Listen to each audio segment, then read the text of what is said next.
interesting knowing where to start with this subject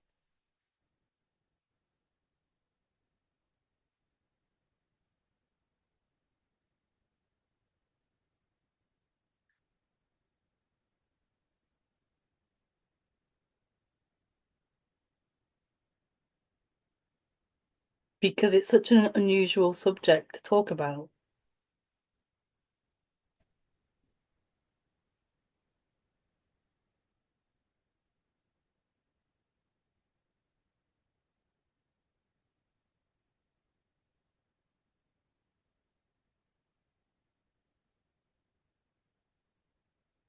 It's such a beautiful subject to talk about, but it's just so unusual to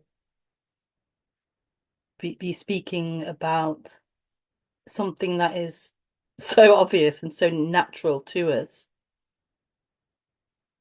and yet isn't spoken about generally. So intimate to what we are, intimate to this moment, and yet it's not discussed or spoken about. And yet here we are speaking about it, attempting to speak about it.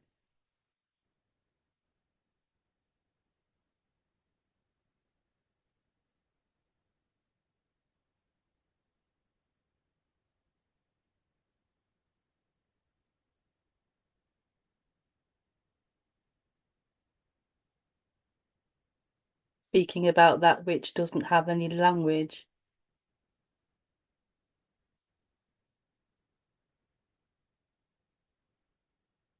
speaking about that which doesn't have any qualities,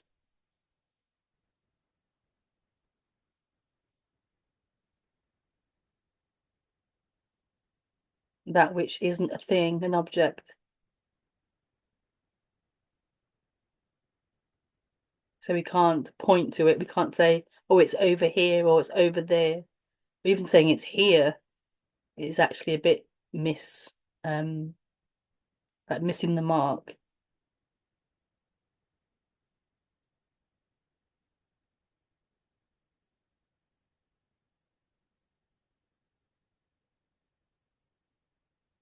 And yet this is the primary experience, the primary reality, this mystery, this not a thingness.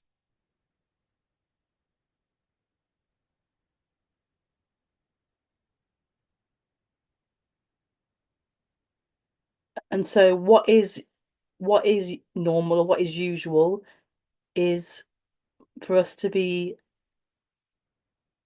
totally consumed with thinking, the activity of thinking, the movements of thoughts.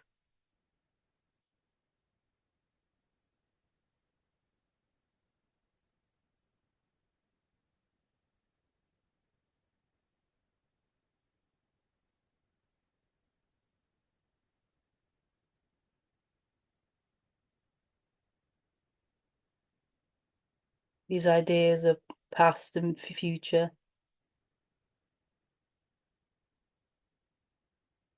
these ideas of who I am, who the other is, where we are, what we are,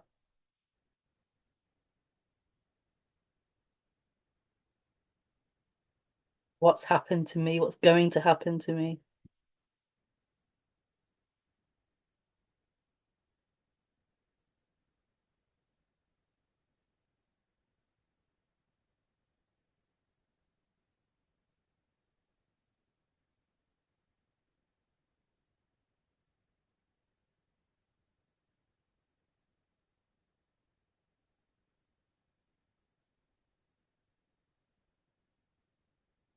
And so, what non duality is describing and pointing out and questioning is that validity of who we think we are, this idea of who we are in time, this story of someone in time,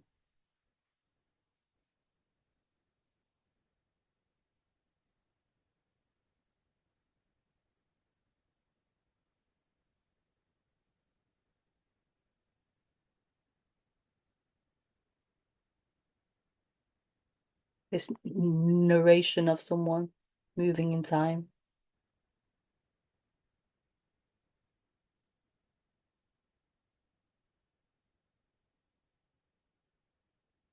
And that story of someone has felt to be real. It's felt to be who I am.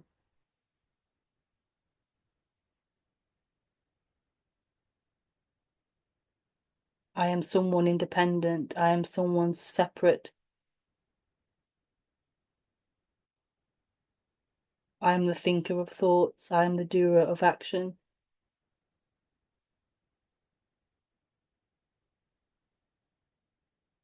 And with that idea, with that belief in that idea, the identification with that idea, comes with its suffering, a sense of contraction, a sense of time.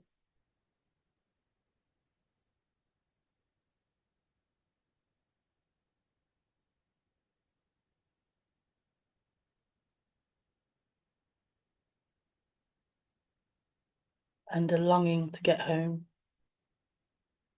a longing to find home in the future. If I do the right action, I will get home in the future. If I get the right career, the right partner, the right experience, the right amount of learning, I will then be happy, be home.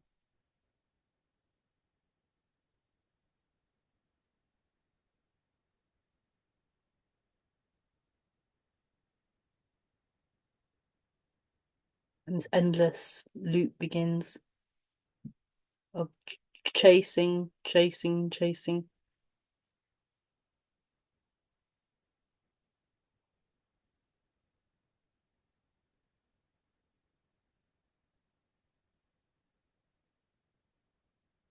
And so what non-duality is suggesting is that that isn't truth, that isn't who you are. That dream of someone looking for home is a dream. It isn't who you are.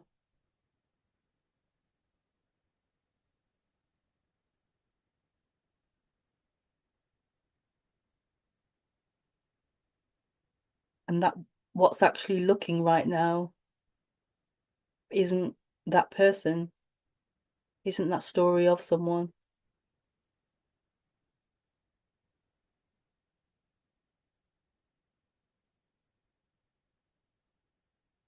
What's living right now isn't that person.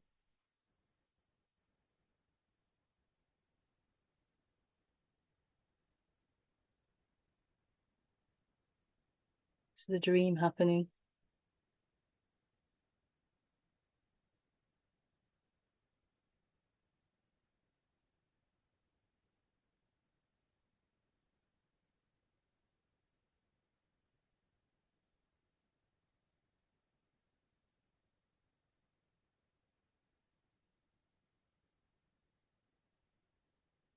So the invitation, I suppose, is to wake up outside of that dream of time, outside of that dream of personhood.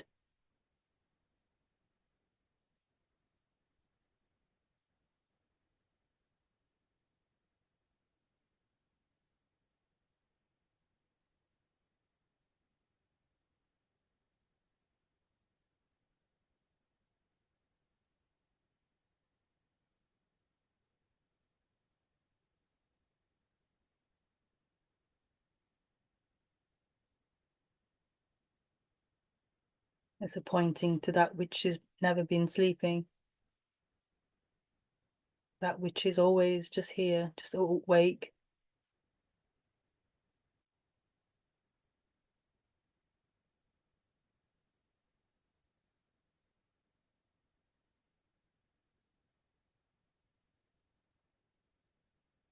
It's not owned by anyone. It's just simply here.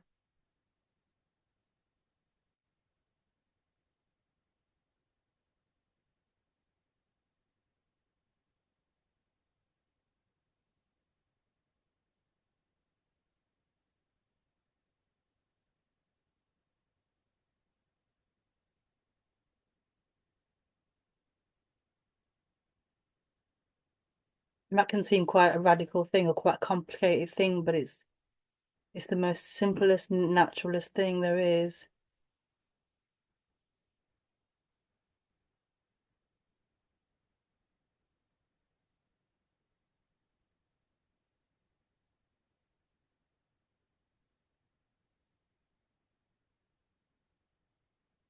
A mental activity.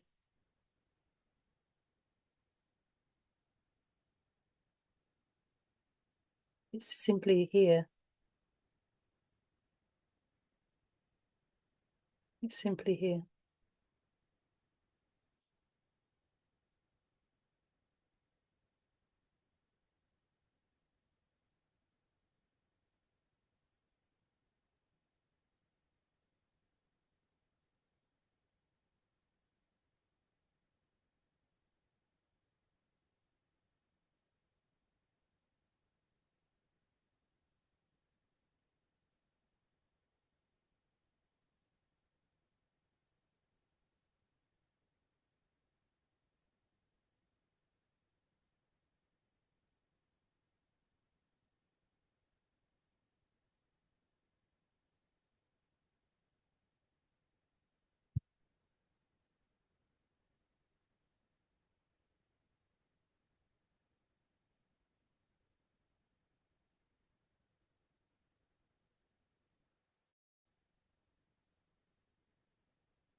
So you're welcome to ask any questions if you have any questions to ask.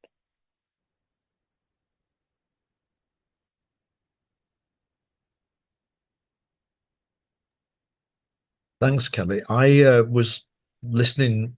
I started listening to one of your streams yesterday about meditation, and I got called away. And I heard you saying, how the values of meditation, but it felt like there was going to be a big but coming, as though you had sort of, a view about how meditation did or didn't relate to non-duality. And I just wondered whether you could say anything about your feelings about that. Meditation. Hmm. And its role. I mean, I kind of because the non-duality thing, simple, but the conditioning we have is, as you say, quite vast and thoroughgoing.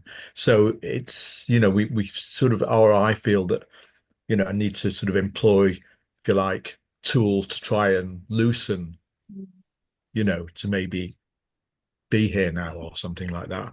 And meditation is something I use, but I just wondered what I missed from not listening to the rest of your. Yeah. I'm not sure because I did the video years ago. I'm not sure what I said in that video. I can try and respond freshly now and Please, yeah. yes, yes, thank you. Yes, sorry. Yeah, I don't mean to put you on the spot. Yeah. Yeah. Um, so meditation, when I hear that word meditation, it feels like it's dropping into this. It's pointing to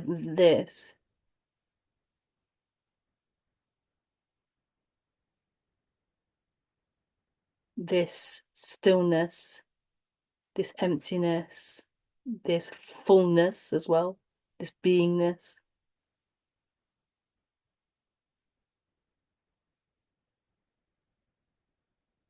So I have no issue with meditation in that respect. It's this. Meditation is this. Um, but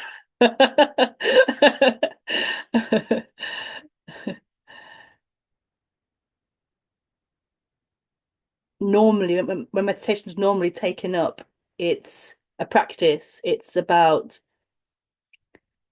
doing something and it at some point leading somewhere. So some kind of idea of it being somewhere in the future. getting somewhere in the future. And that's fine as well.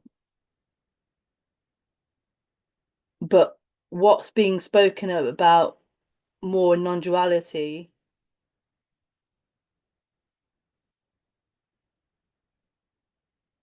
is not in that realm of time, of past and future. So it's kind of missing the point.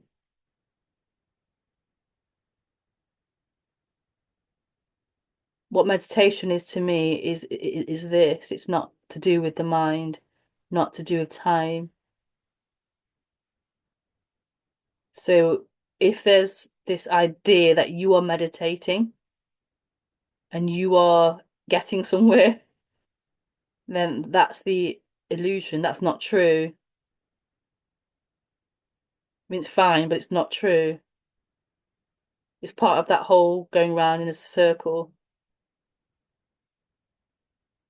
It's part of that me on my journey.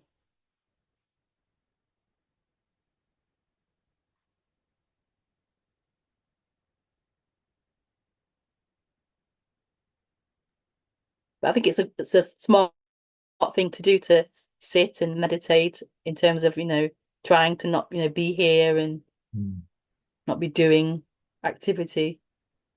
So I have no issue with it as a practice. Mm. But yeah, that's my Yeah, mm, I hear what you're saying, Kelly. I think, like you say, there's so many traps, aren't there? With kind of there are so many traps, full stop. yeah. So many Mhm. false paths or, false ways of seeing. But anyway, thank you. Yeah, I won't call it a false path. It's just that the mind tends to Mm. hook onto Mm. everything and try Yeah. to take it into time. Grasp and attachment. Yeah, yeah, Yeah. absolutely. Yeah, that's right, isn't it? Yeah. Mm. And yet the kind of, that kind of, okay, yeah, yeah, absolutely being here now. How do I get there? It's a real, uh, yeah, Yeah. real dilemma, isn't it? Sort of simple, and yet, yeah, not, Yeah. yeah, it's not a dilemma at all. It's, as you Yeah, say, yeah, it's not. no, it's not. I'm going to shut up. Thank you. Yeah, no, thank you. Thank you, Michael.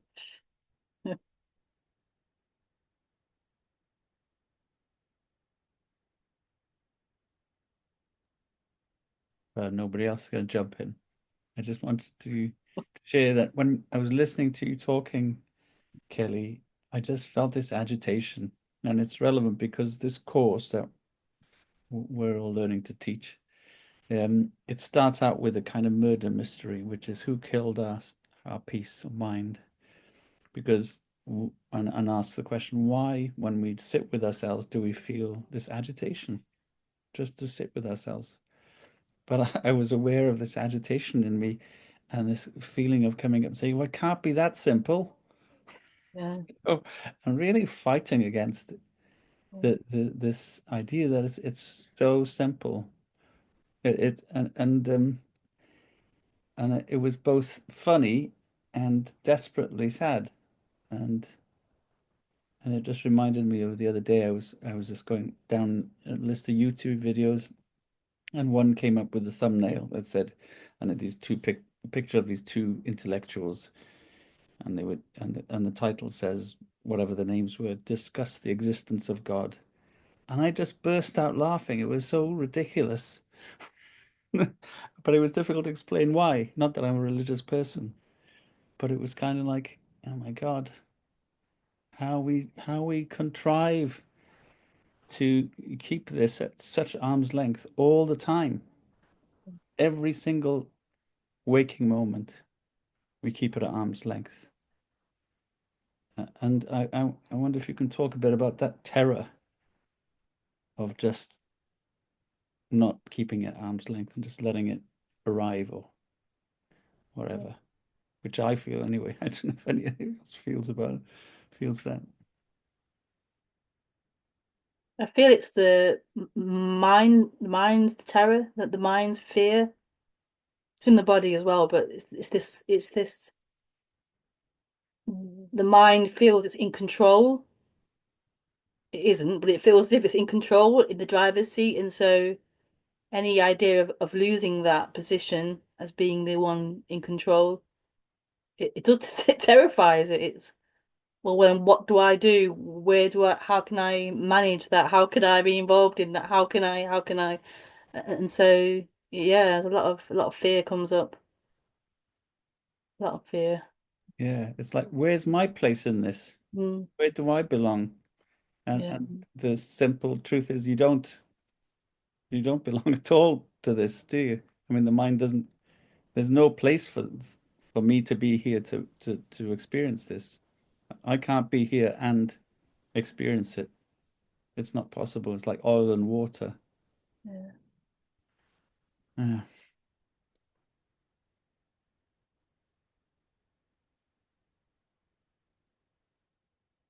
Yeah, it threatens the construct of the personality, doesn't it? That whole thing, like Kelly was saying earlier, the kind of the trajectories and the kind of progress and achievement and all the stuff that we're supposed to value, or that is valued, in fact, not supposed to value, it is valued by society, isn't it?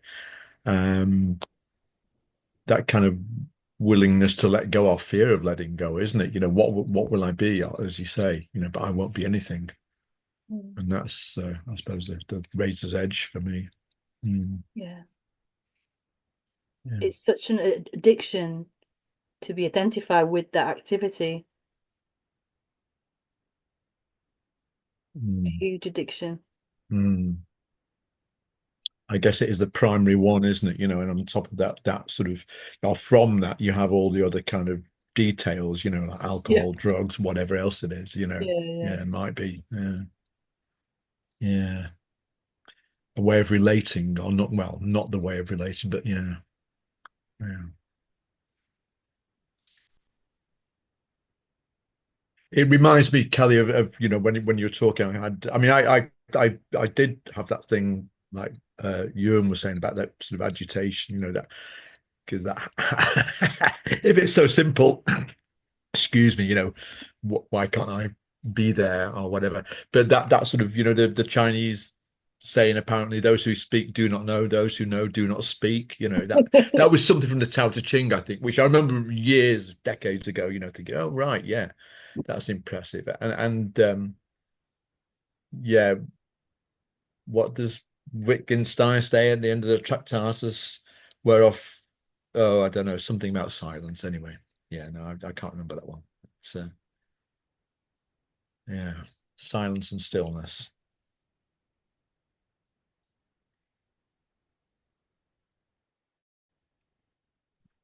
Anybody else want? Kelly, I was really Go ahead, sorry. mesmerized by um, how you spoke and the pauses as you were speaking.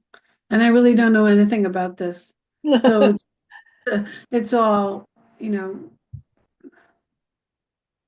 it's sort of counterintuitive to Yeah. me because of I guess because of my training as a teacher, like we're going somewhere, we're on a destination, we have a plan, there's only this much time, and we got to hurry up.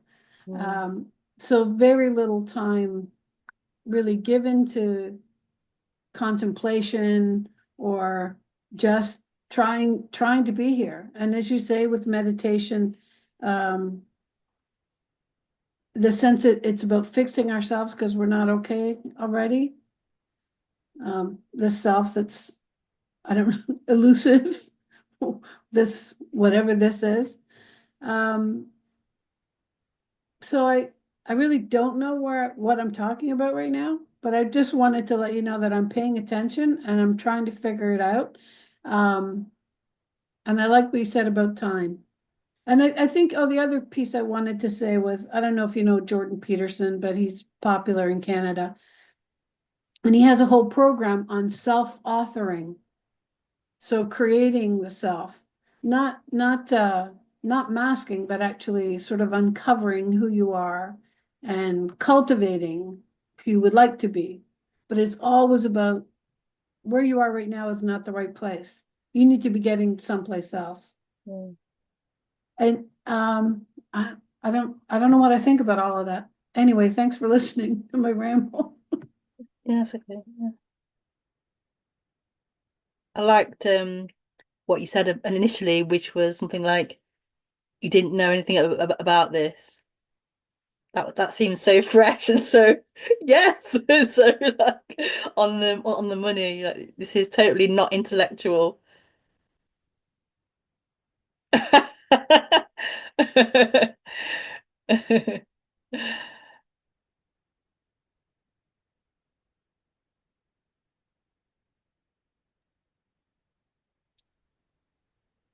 I I have some thoughts about the the notion of self. Um,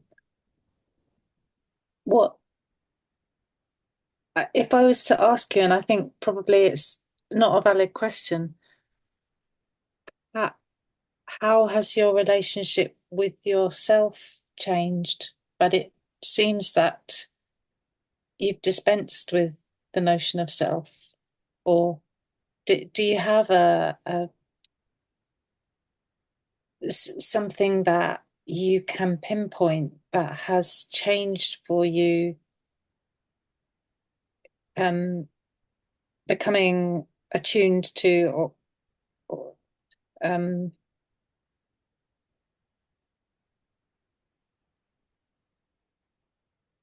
go, going to this place of non-duality? Is there something that you could identify that is uh, I, I'm wary of saying of falling into self-development language, but this notion of self, because we live in these bodies, we sort of, that's our only reference points really to everything. And I wondered how that living in your body has changed for you, um, going on this journey. Does that make sense? Not really.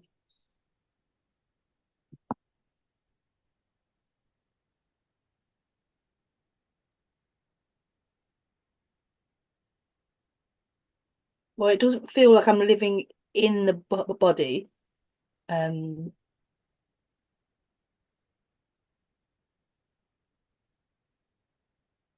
I don't seem to have that like limited perspective or that limited reference point.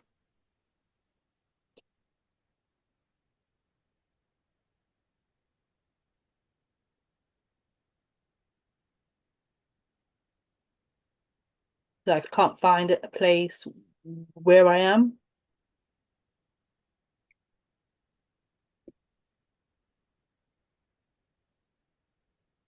or where I'm not as well. So that has changed. So before it felt like I was living here, here, mostly here really in the head, but yeah, here. So I was limited here and the world was out here. Um, whereas now it doesn't feel like that.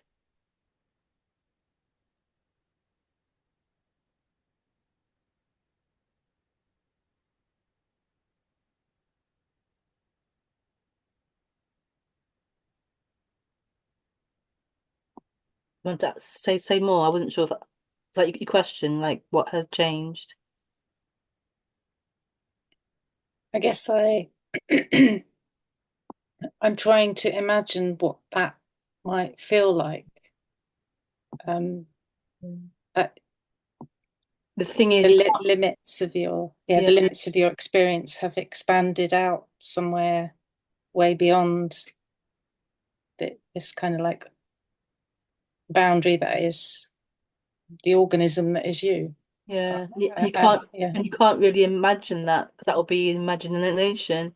So it will be limited to imagination, an idea. But whereas if you could go down to the experience right now, beyond thinking, the thought I am here, the sense of being here, beyond that,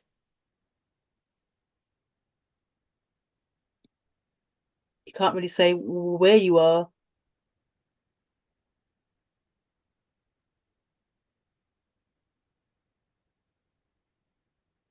Yeah, that's fascinating, and it feels like a long way from my experience, but it's very intriguing. Yeah. Thank you. I don't know, Kelly, if it would be relevant or useful, but do you have a memory of the Kelly that was contained in here, and what's the feeling towards that memory of that Kelly What's before? the feeling towards it? Um, I don't know what feeling is towards it. It feels quite bizarre. Um, it feels bizarre that that whole experience was playing out here. It's playing out here. The idea of someone experiencing life, going through life, trying to do life. It was all playing out here. Total dream. Yeah, I guess I'm asking because one can have the impression that people like yourselves have spent most of their lives meditating in a cave in the Himalayas or something like that, and not people who have had kind of quite traumatic upbringing and living an ordinary life, if you like. Um, Mm. so I guess that's why I'm asking, that people can understand that this isn't necessarily arrived at through some kind of huge process of uh, self-sacrifice or denial or whatever like that. That makes sense.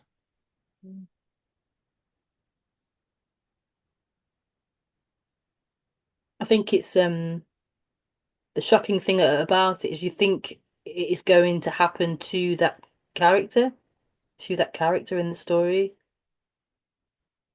and this isn't about the character. That's the most shocking thing. It's not about you. Like it's yeah, that's quite shocking. All of that you was playing out here.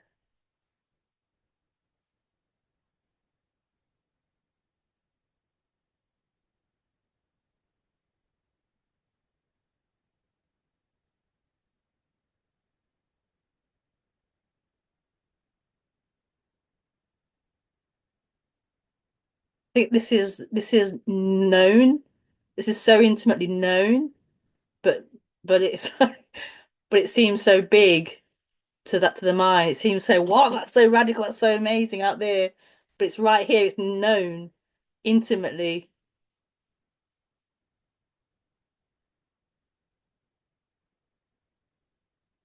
But the familiarity of that story playing is so strong. That attachment to that story is so strong.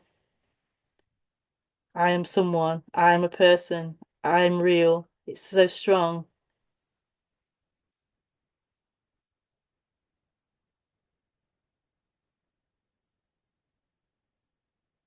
I'm not there yet. It's so strong.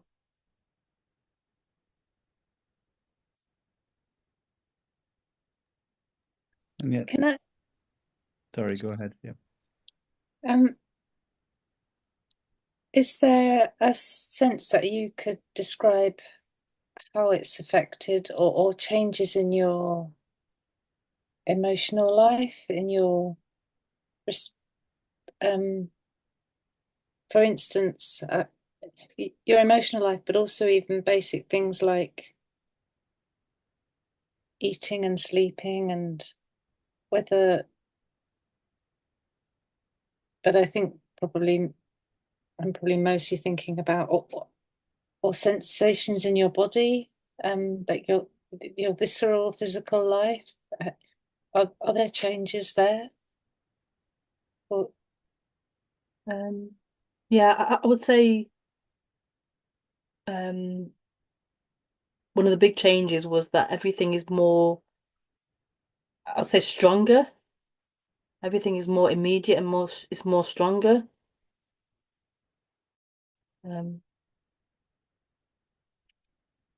It's not going through the filter of the mind, so it's just immediate and it's strong.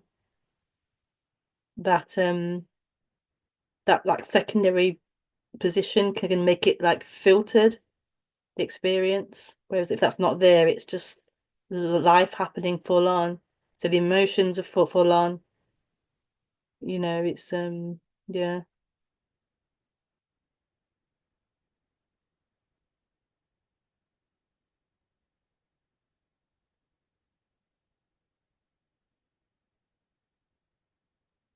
But your relationship with them is entirely different, I'm guessing. Yeah, yeah. But there isn't a relationship with them. They are what they are.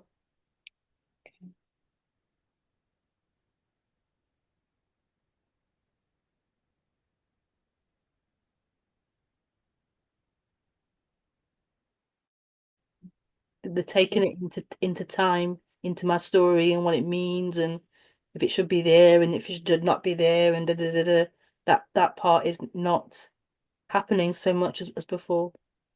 So it's just what's ever happening, the emotion, the response, the behavior, it's just happening. Without the extra part I added on to it. So is it that they arise and move through you and there's no judgment? Yeah. Not so much that, it's just it's the direct experience, directly happening.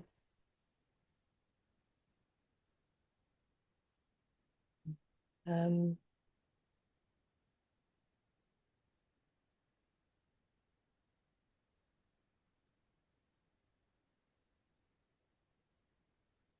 Even judgment can happen, but it's not, it doesn't mean anything anymore. The judgment, it's just a judgment. It's not somebody owning that judgment and then this is how it's not taken to be like a personal thing added onto your story. It's just what it is.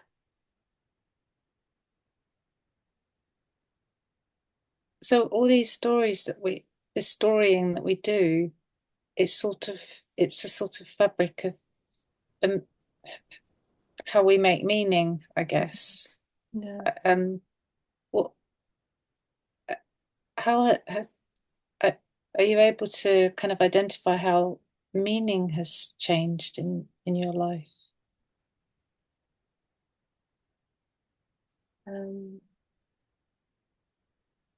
So the intellect's still functioning, so there's still the ability to say this means this.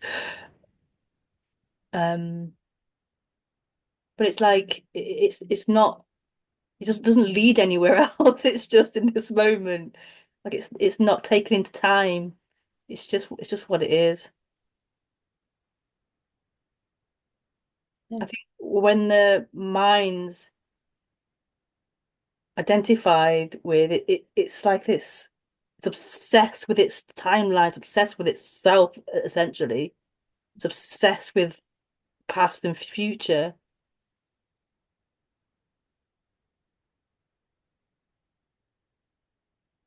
It's obsessed with its own ideas. It's obsessed with its projections. And so when that's not there anymore, it's just life happening. It's just, yeah, just direct experience.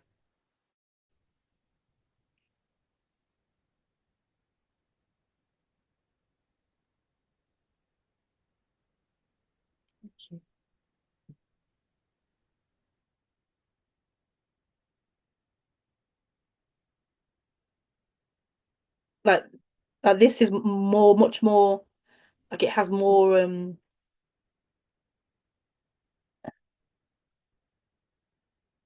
don't know what the word is, but it's more like it's more real. It's more fresh than the mind, than time.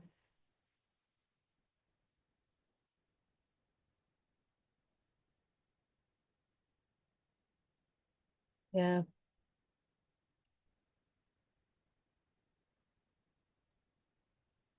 But Kelly, thank you for your like words so far. It's been really interesting.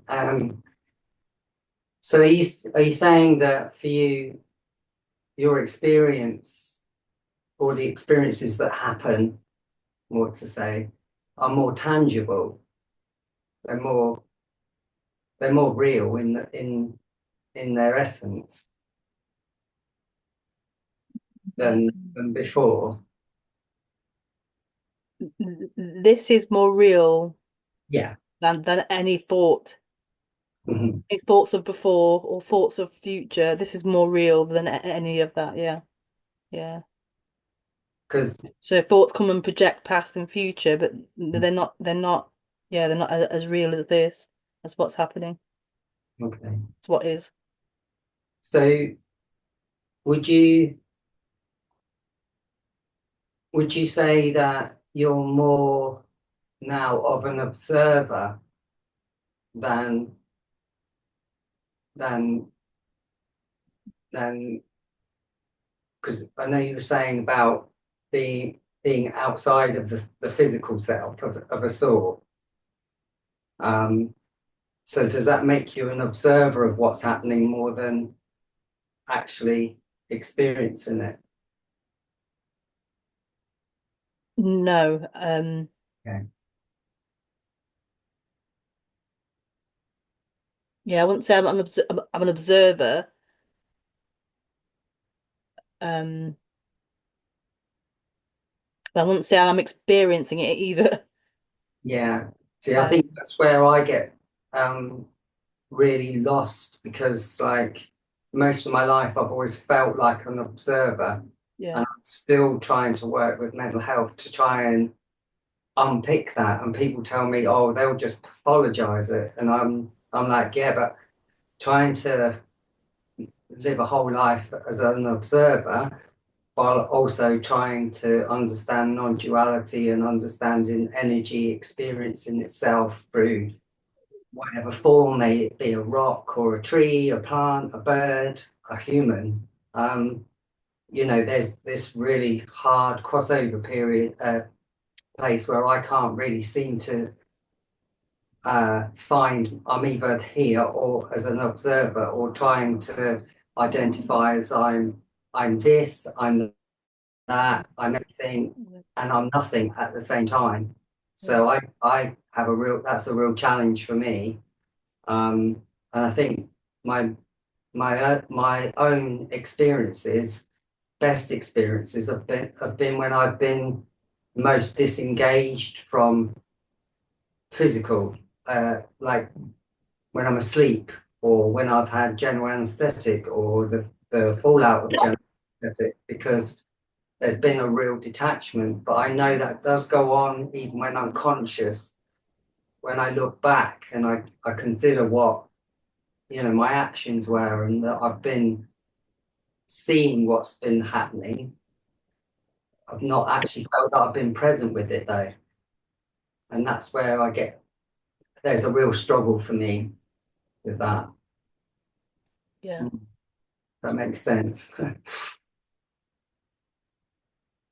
I couldn't follow all of it, but I could feel the struggle in it. Yeah, Yeah. yeah. Excuse me. One of the things I did to help myself was to do a daily mantra of I am and projecting that I'm more than just this. And I'm the trees, I'm the mountains, I'm streams, so that I can anchor myself outside of just the physical self, so that I can, um, yeah, it helps anyway. Yeah.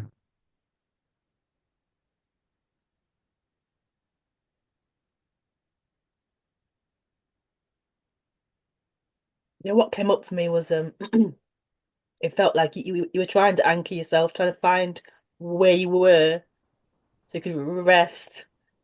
Um, Of the sort, yeah. Although, yeah. um, when I experienced myself as nothing but particles, very, very briefly, a number of years ago, while I was conscious, that was probably the most natural I've ever felt. Yeah. That sense of being nothing but particle made most sense to me. But that's difficult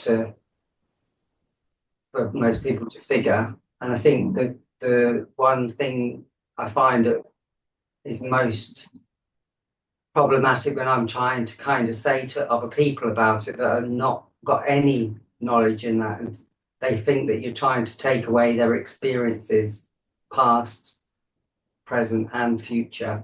So I think that can, and that's maybe my naivety in not being able to communicate it well enough, or maybe my understanding isn't great enough. Yeah, I'm not. Yeah, I'm not sure about that. But what I felt was this trying to find where you are, find this place where you can rest. What it feels like is that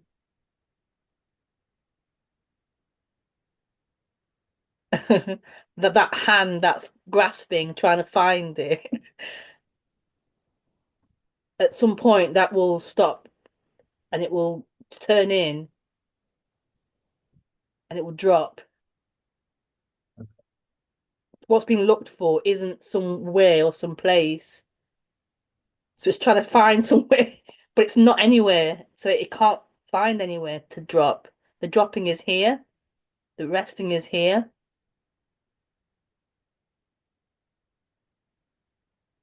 And this is what seeking is. It's trying to grasp at something, trying to find home.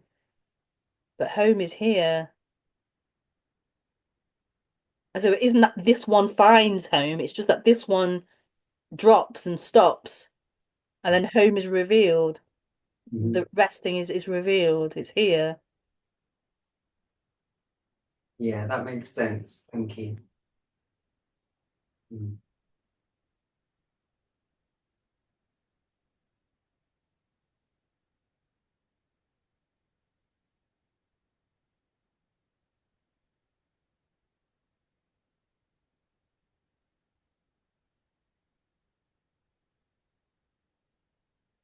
But this one's convinced it can find it. It can find it. Just try harder. Just try this. Try this. Yeah, yeah. I guess I think I'm no different to most other people. There needs to be some kind of driver to motivate you to get up in the morning or eat, and I think hopefully, yeah, That's not true. okay. We think we need to do that. We need to be driving everything to get up and do this and do that, achieve this. But it's Yeah, not true. but I mean physically, metabolically, like No, the it's body. not true. It's Okay, not true right. that Okay. someone needs to be doing that. Not eating, not I drinking. need to be doing that. No, it's not true. Okay. I think that's where the challenge comes to uh, getting people that have not got any spiritual connections or understandings whatsoever. I think that's what the challenge for them would be, to get over the fact that telling them that they don't need anything. No, I wouldn't do that anyway. I wouldn't do that. No, no, I'm not suggesting you would. I'm just Yeah, saying that I think that would be, because because even for me, I know that my body seems to think it needs food. And I guess scientifically, I've been told that it needs food, needs substance to to work. yeah. So I would have to say, in my mindset at the moment, I would say I do need food. Oh yeah, I wasn't saying that. I was saying the sense of that I need to get up. I need to feed myself. I need to this one who's claiming to be the one in charge of everything. But well, just yeah, I guess there's no other term or phrase, is there? Yeah, it's not just language though. It's more the intent behind it. It's so Right. deeply ingrained, this sense of Yeah, me. yeah, I'm the one. This belief in this I thought, this I um yeah. I mean, I don't know leader. any other term. So Yeah, yeah. how would you say how would you phrase that then, like to somebody else about because the body that gives you the experience. I mean, again, I think a lot of people have been struggling for the language here, and I think that's what, if we can get some terminology to replace what's been conditioned in, it can be really helpful for yourself to be able to kind of communicate with yourself firstly before you're trying to say to others. So how would you say your body needs food for you to do things? I'm not sure what you mean. How would I say what? Sorry, that I need food. Yeah. I would say I'm hungry. I would say I'm hungry. I'm thirsty. I need the toilet. I'm tired. Okay. Yeah, that's the way it's expressed. Okay. I Yeah. think yeah, Judy, it's more like how we don't have to think about breathing. Yeah. It's right. Yeah. But for some reason, we think we're driving, not the word use, there has to be a driver in the seat deciding to get up and to Mm. but that's all of that happens just like breathing. Yeah. We're surplus. Right. Our presence as a self guiding that is surplus to requirements. Right. Yeah. Of course. Yeah. Yeah. If the self isn't there, that still all happens. Yeah. Even the thoughts still happen. Yeah. I suppose. Yeah. I guess what I kind of saying in a way is that I just wish there was more of a kind of use of words that I knew about, that I could phrase it. Oh. Because if somebody says, why do, like, just a simple thing like, why do you get up in the morning? Well, I can't invariably just, well, or maybe I can. You can tell me, Kelly, perhaps, like, just because. Is everything just because? Um, I think language isn't that important. Okay. I think you over. It's not important at all what language you use. Right. Okay.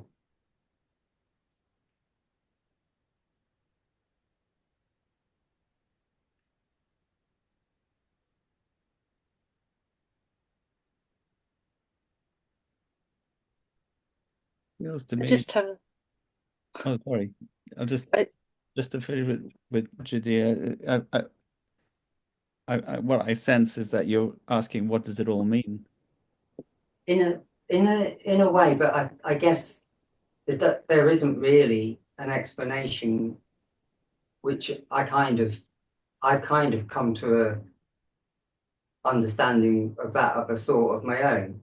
And I think going to part of the reason why my best experiences of when I've been most detached from the mind is because that gave me that real reasoning that there isn't any reasoning, there is no, it just is.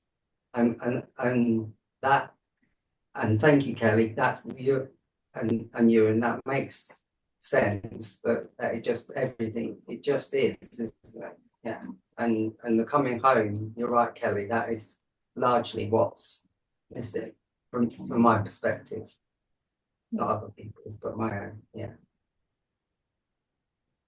Thank you.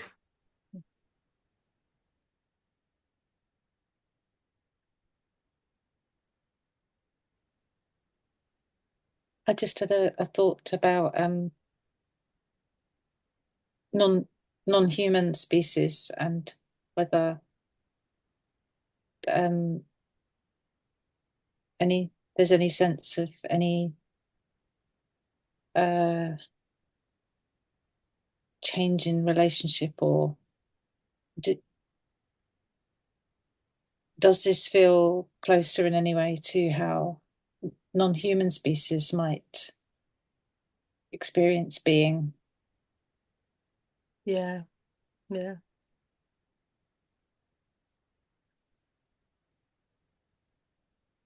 I guess that's a bit of a closed question, wasn't it? Yeah. Sorry about that. I didn't mean to present it in that way. No, not at all, no. You recognize what you are, so therefore you know what everything else is.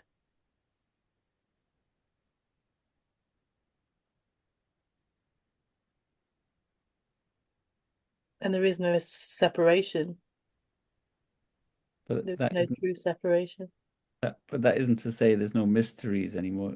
It's all mysterious, isn't it? Would you say that? Is that a word you'd use? Mystery? It's like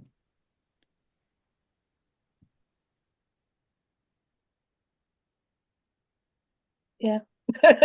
This is a mystery.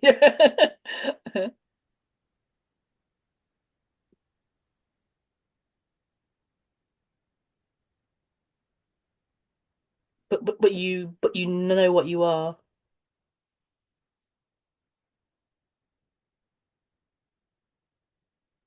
Without knowing what you are.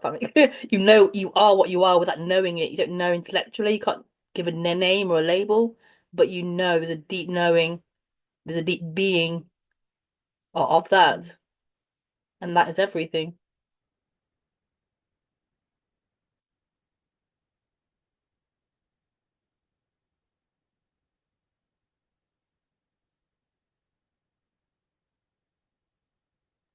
is that saying, isn't it? That knowledge is limited, but knowing is infinite.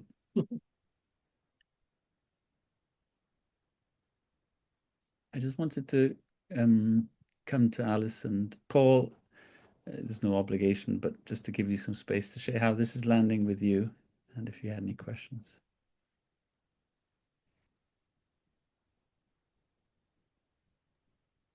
Yeah, I know I'm being very quiet this evening. It's fascinating to hear you speak, Kelly.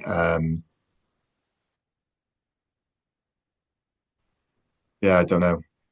It's almost too much to be able to ask any questions about it. um,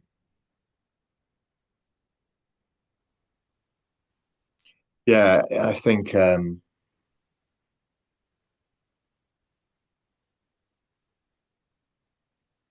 yeah, it's a big tug of war going on in my mind listening to all of this about whether it doesn't sit easy. Doesn't sit easy because but I know I'm happiest when I'm nearer to what you're talking about. I know I'm happier there. But it's just the whole everything about what I've learned and what I'm a teacher as well, and everything about what motivates me. I don't know, it runs counter to it, even though I know that it probably contributes to most of my misery when I'm feeling it miserable. But yeah, yeah, it's hard not to imagine that everything I do is really quite significant. Um, to imagine, yeah, yeah, I it's missed, difficult to talk about. I don't know. I missed the end bit of that. Hard to imagine what? Sorry, I missed the end of that sentence. It's hard to imagine. It's hard to imagine that everything. It's hard to imagine that everything that I do is not significant. Is not highly significant. I have to believe that to let go of the narrative in my head of my import that my we're all gonna well yeah that we're not striving towards some goal. To let go of the idea that I'm not striving towards some sort of goal is a very difficult thing to do. Yeah. But if I stop striving, if in moments when I'm not striving towards a goal or marking myself against some version of myself that I want to be, when I'm not doing that, it's definitely when I am happiest. Yeah. Yeah. But it's just, yeah, it's not an easy place to stay in. That's not an easy place to stay in. Well, I just wonder why that is. why it's not easy to stay in a place where you're just happy with how things are, and instead of wanting them to be something else, they're not. It feels Yeah. like, I don't know, first of all, but it feels like you can call it conditioning or genetics, karma, I don't know, mixture of all three, who knows? But all of that um creates narratives and emotions in the body. And this stuff that keeps calling you back to you story keeps being fired off or triggered. And there's a belief in that. There's a belief in that identity. That the thoughts are saying this and the feelings are saying this. There's a belief and a holding on to it, an interest in it. And it pulls the interest into it.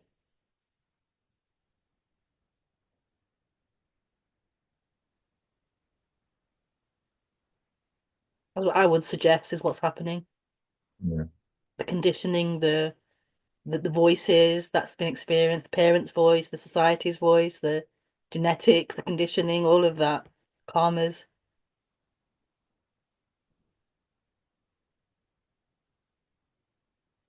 pulls that belief into that story.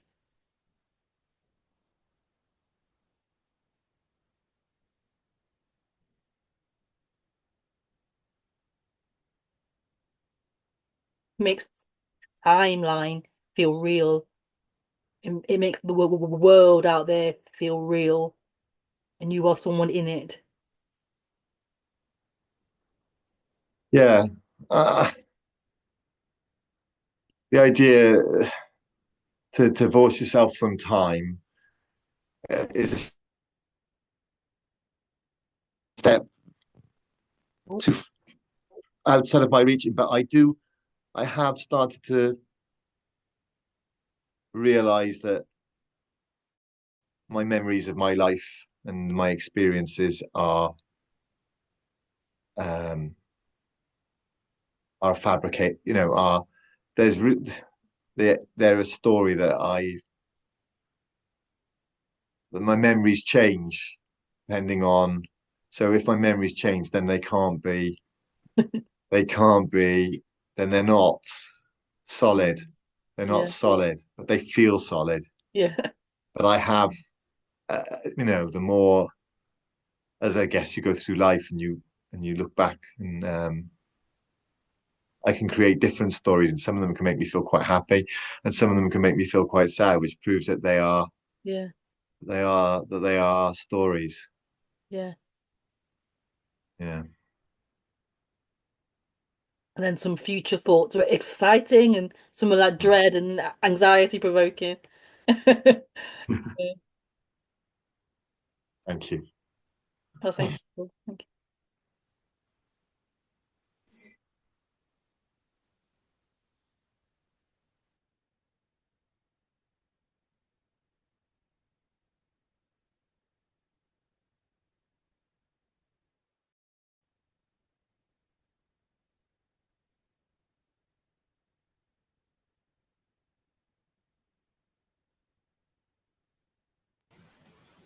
I suppose I just wanted to say thank you, and it actually gave me a very deep sense of peace. you. Wow.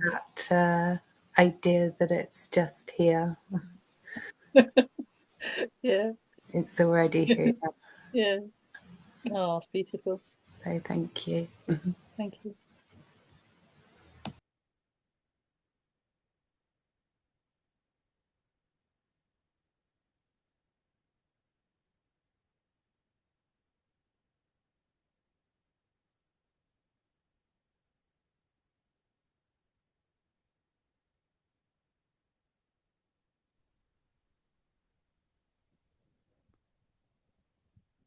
I don't know. Do you feel that's the kind of natural place to end, Kelly, or anything else? Yeah, I think so. Yeah, Yeah. it feels about right. Thank you so much. Um, Kelly has a YouTube channel, which I'll put it in the chat. It's called Wholeness Speaks Non-Duality. When do you do sessions on that? Yeah, I do Thursday at 5 p.m. Yeah. And I do a Zoom every 2 weeks on Saturday at 12 o'clock. Okay. Great. Yeah. I hope you'll come back and see us again. Be lovely Yeah, to. definitely. Yeah, sure. It's been just, well, I don't know, delightful. Beyond words. Yeah. Thank you for inviting me. All right. Thank you. Thank you. Bye. Thank you very Thank much. you. Thank you. Thank you, Kelly. Thank you. Bye.